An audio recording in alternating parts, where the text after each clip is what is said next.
இதே திருமாவளவன் என்ன சொல்லியிருக்காருன்னா, திமுக வந்து கூட்டணி கட்சியில் ஆதரவு இல்லாமல் வந்து தேர்தலில் வந்து வெற்றி பெற முடியாது. நீங்கள் 35 விழுக்காடு வாக்குகளை பெற்றால் தான் வெற்றி என்றால் அந்த வெற்றி முகட்டை நீங்கள் தொடுவதற்கு இந்த கூட்டணி கட்சிகளுடைய ஒருங்கிணைப்பு ஓட்டு தேவை. ஒரு ஜனனா நீங்கள் 6 மாத காலம் அமைதியாக இருப்பீங்க, அவகாசம் கொடுப்பீங்க. இன்னைக்கு 4 இந்த ரீல்ஸ் மோகம் வந்து இப்போ இருக்கிற அரசியலில் வந்து முக்கியமாக பார்க்குறீங்க. அது ஏன் ரீல்ஸ் மோகங்கிறீங்க? அதுதான் உலகம் ஃபுல்லாக இருக்கக்கூடிய அரசியல் நிலைமை. பாரதிய ஜனதா கட்சியினுடைய ஆட்சி புறக்கடை வழியாக தமிழ்நாட்டில் வருவதற்கு மாநில சுயாட்சி பேசுகிற திமுக, மாநில சுயாட்சி பேசுகிற அதிமுக இவர்களெல்லாம் துணை போகலாமா என்பதுதான் எங்கள் தலைவர் வைகோ. தாவேக்கள் பார்த்தீங்கன்னா குதிரை பேர் நடக்குது அப்படின்ற மாதிரி எதிர்கட்சி தரப்பு குற்றச்சாட்டு வைக்குது. இந்த குதிரை பேர் வந்து உண்மையாக நடக்குதா? இந்த மாதிரி தமிழ்நாடு நடந்திருக்காது. முன்னாடி எதிர்கால திட்டம் என்ன என்பதை அவர்கள் விளக்குகிறார்கள். அது அவர்களுக்கு உள்ள உரிமை. அதை குதிரை பேரம் நடத்துகிறார்கள், குதிரை பேரம் நடத்துகிறது ஆளுங்கட்சி என்று சொல்வது என்பது அது எந்த ஒரு ஏற்புடையதாக? Sundaram Home, Sundaram Finance Group. Own your dream home. Tailored home loan solutions for salaried and business professionals. Tiruvannamalai மாவட்டத்தின் முதல் பல்கலைக்கழகம் ACS கல்வி குழுமங்களில் ஒன்றான டாக்டர் MGR பல்கலைக்கழகம் Arani. Courses offered: Faculty of Engineering and Technology, Arts and Commerce, Management Studies, Faculty of Physiotherapy, Pharmacy, Allied Health Science, Faculty of Humanities and Sciences, Viscom and Animation, Design Studies, Faculty of HMCT and Department of Criminology, Dr. MGR University Arani. இந்த ஆண்டிற்கான மாணவர் சேர்க்கை நடைபெறுகிறது. இப்போ அமைச்சரவை இடம்பெற்றிருக்கக்கூடிய இடதுசாரி கட்சிகள் வந்து தற்போது வந்து தாவேக தரப்புல வந்து ஒருங்கிணைப்பு கூட்டம் வந்து நடத்தினாங்க. அந்த கூட்டத்தை வந்து புறக்கணிச்சிருக்காங்க. இது எப்படி பாக்குறீங்க? இல்லை, அதுக்கு விளக்கம் அவங்களே கொடுத்துருக்காங்க. இப்போ தாவேக அமைச்சரவையில் வந்து விசிக வந்து சேர்ந்தாலும் திமுகவுடனான நட்புறவு வந்து தொடருது அப்படின்னு சொல்லிட்டு திருமாவளவன் வந்து சொல்லியிருக்காரு. இது எப்படி பாக்குறீங்க? அது அவர்கிட்ட தான் கேட்கணும். பத்திரிகையாளர் இப்போ கேட்டுக்கொண்டிருக்கிறார், அதுக்கு விளக்கம் அவர் கொடுத்துருக்கிறார். அதே மாதிரி ஒரு கட்டத்தில் பார்த்தீங்கன்னா இதே திருமாவளவன் என்ன சொல்லியிருக்காருன்னா, திமுக வந்து கூட்டணி கட்சியில் ஆதரவு இல்லாமல் வந்து தேர்தலில் வந்து வெற்றி பெற முடியாது, குறைந்தபட்ச இடங்களை கூட பெற முடியாது அப்படின்ற மாதிரி சொல்லியிருக்காரு. அது உண்மை, அதை நான் ஆதரிக்கிறேன். நான் ஏற்கனவே சொன்னேன் அல்லவா, சிவகங்கை மாவட்டத்தில் திமுகவினுடைய அமைச்சராக இருந்த பெரிய கருப்பன் ஒரு ஓட்டில் தோத்தார். ஒரு கூட்டணி கட்சியினுடைய வலிமை என்பது உங்களுக்கு தெரியும் அல்லவா. எனவே 25% வாக்குகளையே திமுக வைத்திருந்தாலும் சரி, 35% வாக்குகளை நீங்கள் தொட வேண்டும் என்று சொன்னால் இந்த கட்சிகளுடைய ஓட்டு தேவை. பெரிய கட்சியோ சின்ன கட்சியோ கிடையாது. நீங்கள் 35 விழுக்காடு வாக்குகளை பெற்றால் தான் வெற்றி என்றால் அந்த வெற்றி முகட்டை நீங்கள் தொடுவதற்கு இந்த கூட்டணி கட்சிகளுடைய ஒருங்கிணைப்பு ஓட்டு தேவை.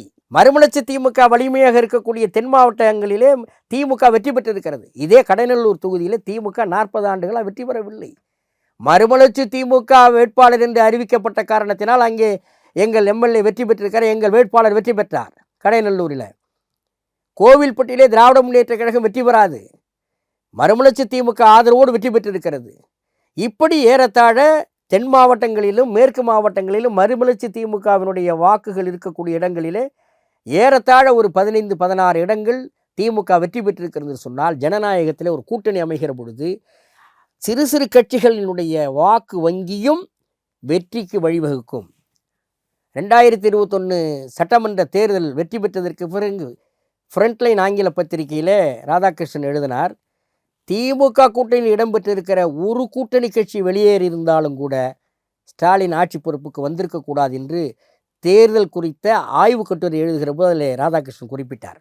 இதை நான் ஏன் சொல்கிறேன் என்றால், இதை பொறுத்த வரைக்கும் விசிக தலைவர் திருமா சொல்வதை முழுக்க சரி என்று நான் ஒப்புக்கொள்கிறேன். அதே மாதிரி இப்போது திமுக கூட்டணி விட்டு வெளியேறக்கூடிய கூட்டணி கட்சிகளை கடந்த சில தினங்களாகவே பார்த்தீங்கன்னா ஏவா வேலு வந்து கடுமையாக வந்து விமர்சனம் செஞ்சு வராரு. ஒரு மூத்த அரசியல்வாதி இப்படி பண்ணலாமா? பண்ணக்கூடாது தான். அதுதான் இப்படி பண்ணுறது தான் அவங்க அரசியல். அதை விட என்ன செய்ய முடியும்? தாங்க முடியலையே. ஒரு ஜனனா நீங்கள் 6 மாத காலம் அமைதியாக இருப்பீங்க, அவகாசம் கொடுப்பீங்க. இன்றைக்கி நாள்தோறும் எந்த கவர்மெண்ட்டில் தான் பிரச்சனை இல்லை. நீங்கள் இந்த அரசுக்கான நெருக்கடியை கொடுப்பதற்கு எல்லா வகையிலையும் முயற்சி எடுக்கிறார்கள். ஒரு ஃபால்ஸ் நேரேட்டிவ் செட் பண்ணி பேச வைக்கிறாங்க. அதுக்கு பலவேறு ஊடகங்கள் பயன்படுது. பெரிய அரசியல் விற்பனர்கள், மாலை நேர கச்சேரி வாசிக்கக்கூடியவர்கள், தொலைக்காட்சிகளிலே யூடியூப் சேனலில் வந்து உட்கார்ந்து கொண்டு விவாதிக்கக்கூடியவர்கள் மிக கடுமையாக கணைகளை ஏவுகிறார். எங்கள் தலைவர் வைகோ மீதும் கணைகளை ஏவுகிறார்கள். இந்த அரசுக்கு ஆதரவாக இருக்கிற காரணத்தால் ஆனால் அவையெல்லாம் காலப்போக்கில் மக்கள் உணர்வார்கள். இப்போ அதே மாதிரி எடப்பாடி பழனிசாமி முதலமைச்சர் ஆக்க திமுக தரப்புல வந்து பேச்சுவார்த்தை நடத்தப்பட்டதா வந்து ஐயுஎம்எனோட தலைவர் பார்த்தீங்கன்னா காதர் மொய்தீன் அவர்கள் வந்து ஒரு நேர்காணல் வந்து சொல்லியிருக்காரு. ஆமாம், அப்படி ஒரு பேச்சுவார்த்தை உண்மையாக நடத்தப்பட்டதா? அவர் உண்மைங்கிறதுனால அவர் சொல்கிறது தான் நம்ம எடுத்துக்கணும். ஏன் எம்ஏ பேபி சொன்னார, மார்க்சிஸ்ட் கம்யூனிஸ்ட் கட்சியினுடைய அகில இந்திய செயலாளர் தோழர் பேபி அவர்கள் முதலிலே ஆங்கில இணையதள பத்திரிகை ஒன்றுக்குத்தான் அந்த பிரச்சனையை சொன்னார். வடநாட்டு ஊடகங்கள் இந்த செய்தி வந்ததற்கு பிறகுதான் இங்கே இருக்கிற ஊடகங்கள் செய்தியாக போட்டார்கள். அவ்வளவு பெரிய இரும்பு திரை போட்டு அது ரகசிய பேரம் நடந்து கொண்டிருந்தது. ஆனால் அவர் சொல்லி வடநாட்டில் இருக்கக்கூடிய பிரிண்ட் மீடியாக்களிலே அது வந்ததற்கு பிறகுதான் இங்கே இருக்கக்கூடிய பிரிண்ட் மீடியாக்கள்லாம் முழித்து கொண்டார்கள். ஆனால் அப்படிப்பட்ட ஒரு நிகழ்வு முன்னெடுக்கப்பட்டது, முயற்சி செய்தார்கள் என்பதை Kader Mohideen, M A Baby, Marxist communist கட்சி மாநில செயலாளர் தோழர் பெருமாள் எல்லோருமே சொல்லிவிட்டார்கள். ஏன் விசிக தலைவர் திருமாவர்களும் அதை சொல்லியிருக்கிறார். இப்போ அதே மாதிரி தாவேக தரப்புல பார்த்தீங்கன்னா நிறைய ரீல்ஸ் வீடியோ வந்து போடுறாங்க. ஒரு முக்கியமான பொறுப்பில் இருக்கக்கூடிய அமைச்சர்களே பார்த்தீங்கன்னா ரீல்ஸ் வீடியோ போட்டு இந்த மாதிரி வந்து ஒரு அரசியல் வந்து நடத்திட்டு வராங்க. இந்த ரீல்ஸ் மோகம் வந்து இப்போ இருக்கிற அரசியலில் வந்து முக்கியமாக பார்க்குறீங்களா? அதை ஏன் ரீல்ஸ் மோகங்கிறீங்க? அதுதான் உலகம் ஃபுல்லாக இருக்கக்கூடிய அரசியல் நிலைமை. டெக்னாலஜி வளர்ந்து கொண்டிருக்கிறது. உட்கார்ந்த இடத்துல முதல்லாம் மணிக்கணக்கில் கூட்டம் பேசி ஓட்டு கேட்க போவோம். இப்போ அதெல்லாம் கிடையாது. 1.5 மணி நேரம் 3 மணி நேரம் அல்லது அண்ணா பேச வருகிறார் என்று விடிய காத்திருப்பார்கள். கலைஞர் அவர்கள் பேச வருகிறார் என்று காத்திருப்பார்கள். எங்கள் ஆர்வீர் தலைவர் வைகோ அவர்கள் 2004 தேர்தல் நாடாளுமன்ற தேர்தலில் அவர் சிறையிலே புடா சிறைவாசம் 1.5 ஆண்டுகள் இருந்து விட்டு வெளியே வந்த போது தமிழ்நாடு முழுவதும் அவர் செல்லுகிற பொழுது மிகப்பெரிய வரவேற்பு. இந்து பத்திரிகை அந்த 40க்கு 40 ஜெயிச்ச நேரத்திலே ஒரு கட்டுரை எழுதியது. அதிலே திமுக தலைமையிலான இந்த கூட்டணி வெற்றி பெறுவதற்கு 4 காரணங்களை சுட்டிக்காட்டி அதில் 3வது காரணம் வைகோவினுடைய தேர்தல் பிரச்சாரம் என்று எழுதியிருந்தது. அந்த அளவுக்கு மக்கள் காத்திருந்து கேட்டார்கள். இன்றைக்கு என்ன நிலைமை? எல்லா கட்சியிலேயும் ஆட்களை கூட்டு வந்து நிறுத்தி வைத்து தேர்தல் பிரச்சாரம் செய்ய வேண்டிய நிலைமை ஏற்பட்டு விட்டது. இப்போ வெளிநாடுகளில் மேற்கத்திய உலக நாடுகளில் எப்படி தேர்தல் பிரச்சாரம் நடக்கிறதோ அது மாதிரி டெக்னாலஜி வளர்ந்து விட்டது. இதெல்லாம் காலப்போக்கில் இதெல்லாம் மாற்றம் ஒன்றே மாறாது, நடந்து கொண்டு தான் இருக்கும். இப்போ அதே மாதிரி பார்த்தீங்கன்னா திமுக தரப்பில் பார்த்தீங்கன்னா கூட்டணி வந்து இல்லாமல் வந்து நம்ம வந்து அடுத்த கட்ட அரசியலில் வந்து செயல்படலாம் அப்படின்னு ஏவா வேலுவ வந்து சொல்லியிருக்காரு. அதுக்கு வாய்ப்புகள் இருக்கா? வாய்ப்பு இருந்தால் அவர்கள் அதை செய்யட்டும், அது அவங்களுடைய விருப்பம். இப்போது முதலமைச்சராக வந்து பதவியேற்று விஜய் அவர்கள் வந்து கிட்டத்தட்ட ஒரு 50 நாட்களுக்கு மேலேயே வந்து ஆட்சி வந்து பண்ணிட்டு வராரு. அவரோட ஆட்சி வந்து எப்படி இருக்குது? மக்களிடத்திலே வரவேற்பு பெற்றிருக்கிறது.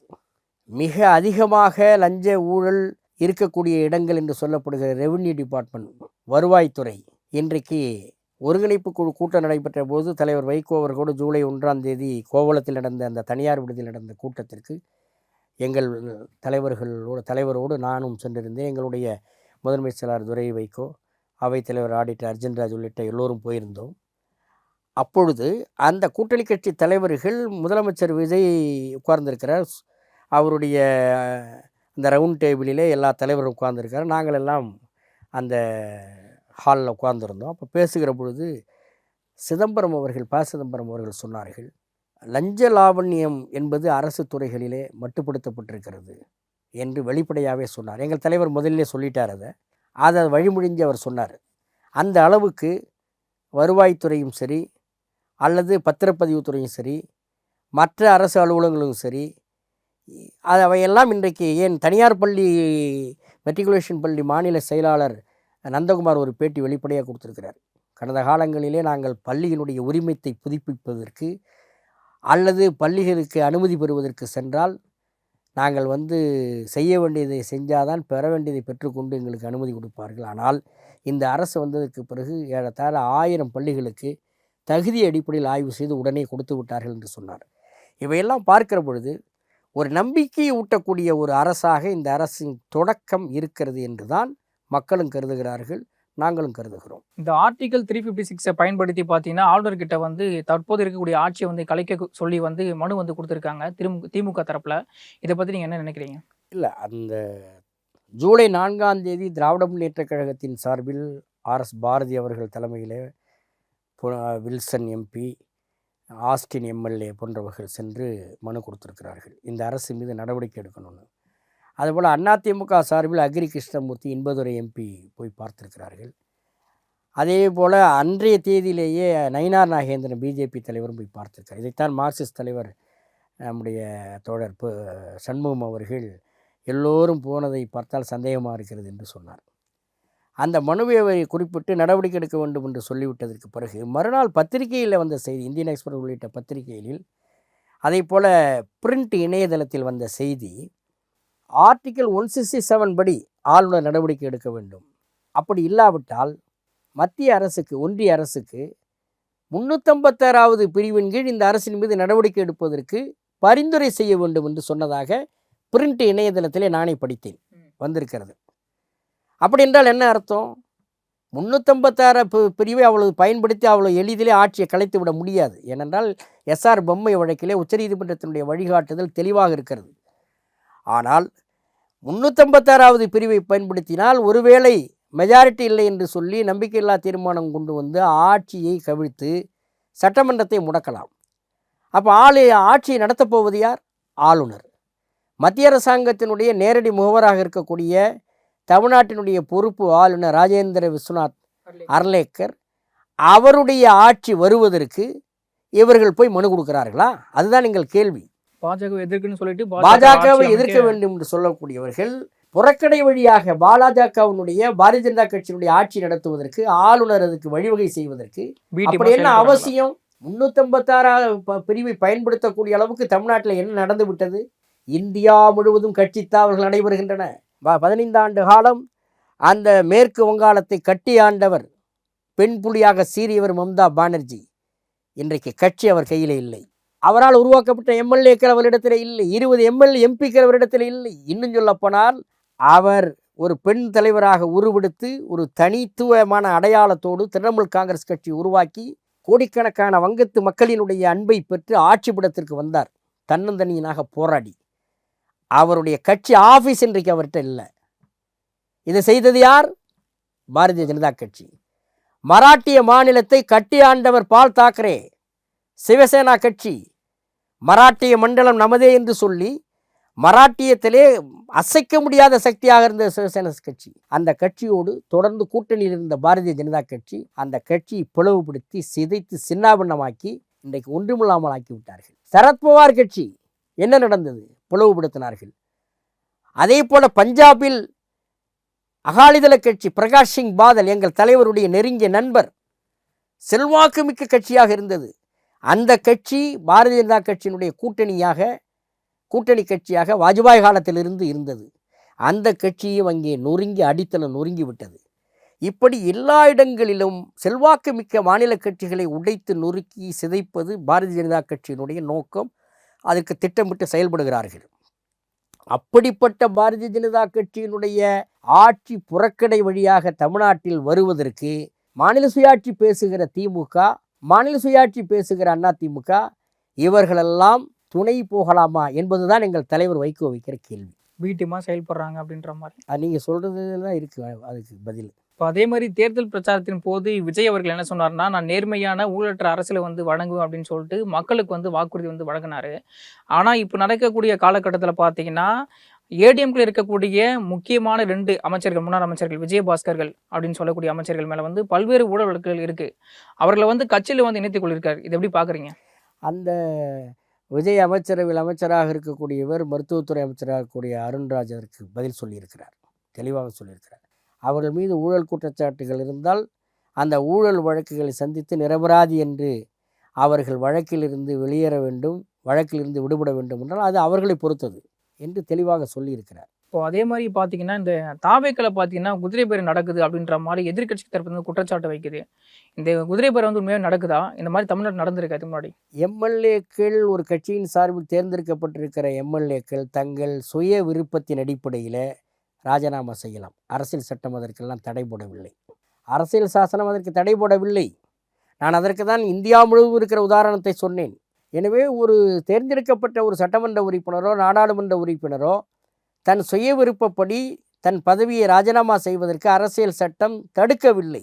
எனவே அவர்கள் தாங்கள் ராஜினாமா செய்துவிட்டு தங்களுடைய எதிர்கால திட்டம் என்ன என்பதை அவர்கள் விளக்குகிறார்கள். அது அவர்களுக்கு உள்ள உரிமை. அதை குதிரை பேரம் நடத்துகிறார்கள், குதிரை பேரம் நடத்துகிறது ஆளுங்கட்சி என்று சொல்வது என்பது அது எந்த ஒரு ஏற்புடையதாக இல்லை.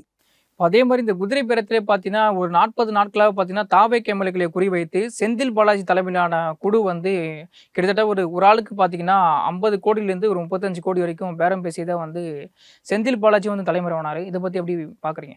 இந்த ஆட்சி இன்னும் 1 மாதம் நீடிக்கும், 3 மாதம் நீடிக்கும். அடுத்து நம்ம தலைவர் தான் முதலமைச்சராக போகிறார் என்று திமுகவினுடைய முன்னணியினர் பேசுவதை பார்க்கிற பொழுது, ஒருவேளை அதில் ஈடுபட்டிருப்பார்களோ என்று மக்கள் நினைக்கிறார்கள். அரசியல் கட்சிகள் நினைக்குதா? ஒருவேளை 5 ஆண்டு காலம் எதிர்க்கட்சியாக இருப்போம், எதிர்க்கட்சி வரிசையில் இருந்து எதிர்க்கட்சி கடமையாற்றுவோம் என்று சொல்வதிலே உறுதியாக இவர்கள் இருந்திருந்தால் இந்த சந்தேகம்லாம் வராது.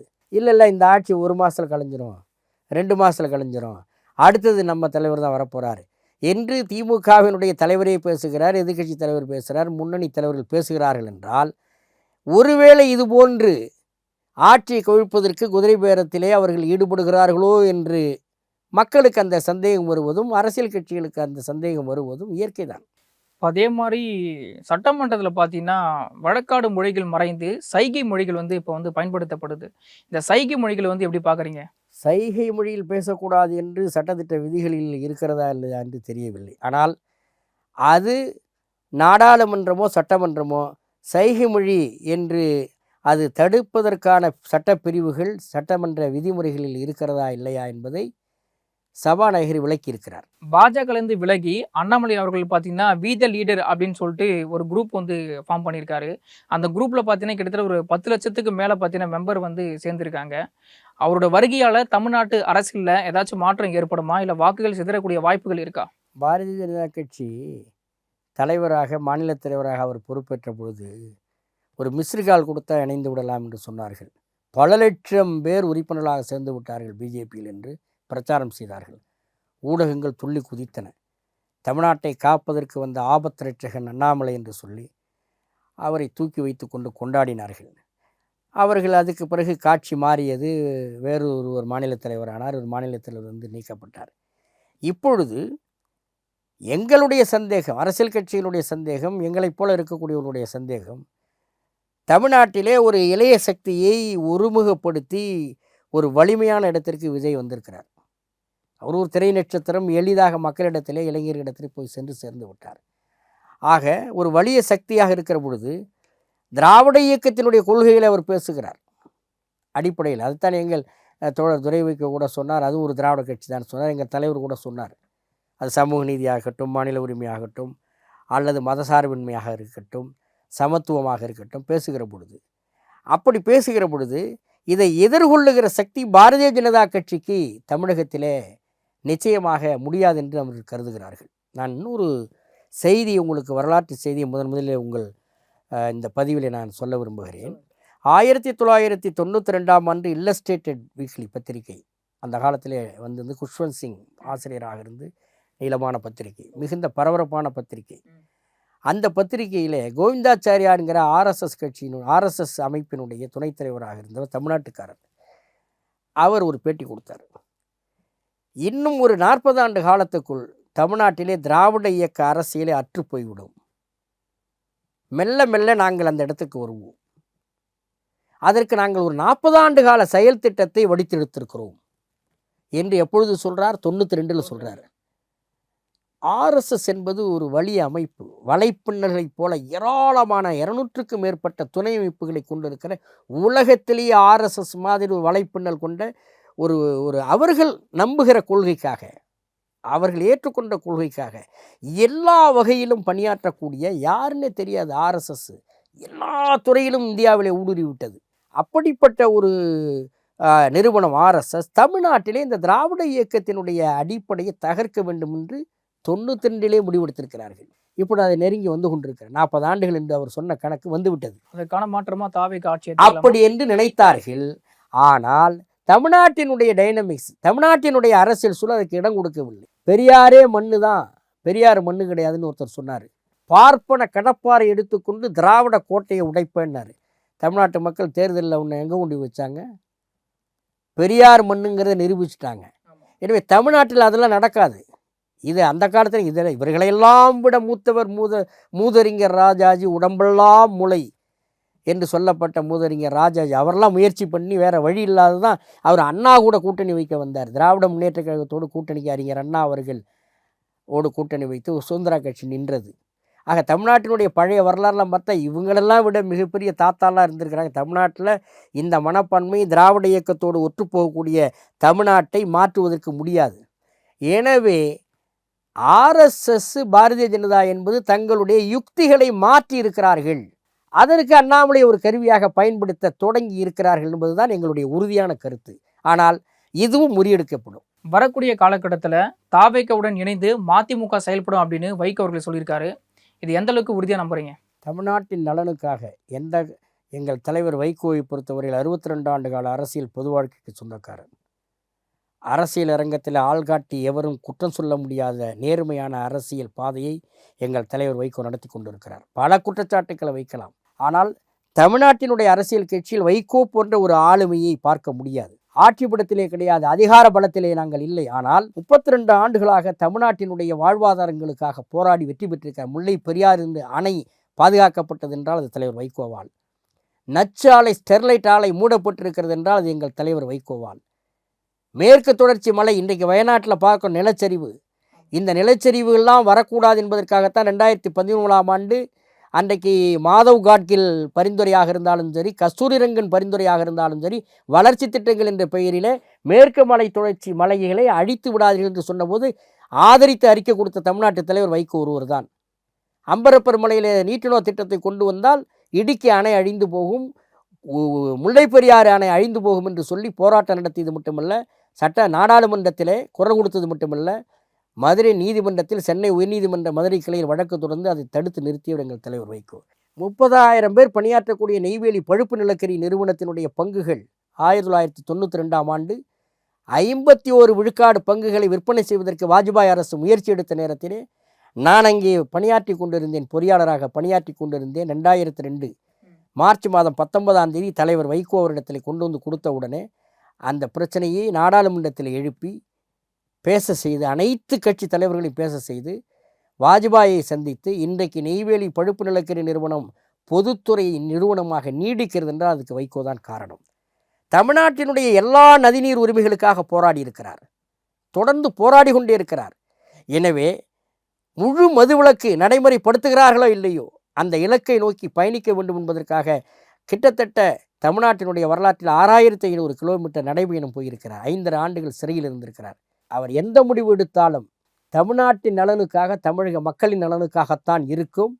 மறுமலர்ச்சி திமுக எடுக்கக்கூடிய அரசியல் முடிவுகளும் அப்படித்தான் இருக்கும். உங்களோட பிஸி ஷெடியூலில் எங்களுக்காக நேரம் ஒதுக்கி எங்களுக்கான கேள்விக்கான பதிலை கொடுத்ததுக்கு ரொம்ப நன்றி சார். இந்த வாய்ப்பை வழங்கிய குமுதம் குழுமத்திற்கு என்னுடைய நன்றியை தெரிவித்துக் கொள்கிறேன். ரொம்ப நன்றி sir. Sundaram Home, Sundaram Finance Group.